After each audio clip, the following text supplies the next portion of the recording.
Hello friends, welcome to Polan Tamizhan. நான் உங்கள் கார்த்திக். இன்றைக்கி எங்கே வந்திருக்கோன்னா, எங்கள் ஏரியாவில் இருக்க ரயில்வே ஸ்டேஷன் வந்திருக்கோம்.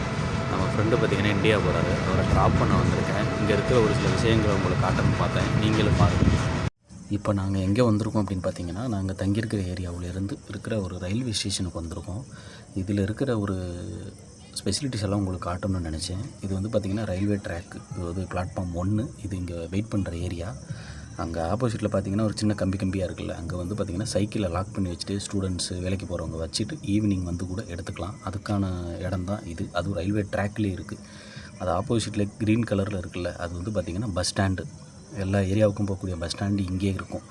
இது என்னத்துக்காட்ட நான் நினச்சேன் அப்படின்னா, நம்ம ஊரில் ரயில்வே ஸ்டேஷன் ஒரு இடத்துல இருக்கும், பஸ் ஸ்டாண்டு ஒரு இடத்துல இருக்கும். பஸ் ஸ்டாண்டுக்கு போகிறதுக்கு ஒரு பஸ்ஸு பிடிச்சி போகணும். அதுவும் ஒரு குறிப்பிட்ட டைமில் தான் வரும். ஆனால் இங்கே பார்த்தீங்கன்னா அப்படி இல்லை. ரயில்வே ஸ்டேஷன் ஆப்போசிட்டில், அதாவது வெளியில் வந்தாலே பஸ் ஸ்டாப். அது பாருங்கள், அந்த பஸ் நிற்கிதில்ல, அதுதான் ரயில்வே ஸ்டேஷனோட என்ட்ரன்ஸு. அப்படியே இந்த பக்கம் பார்த்திங்கன்னா பஸ் ஸ்டாண்டு. இதே மாதிரி நம்ம ஊர்லேயே இருந்தால் நல்லாயிருக்கும்.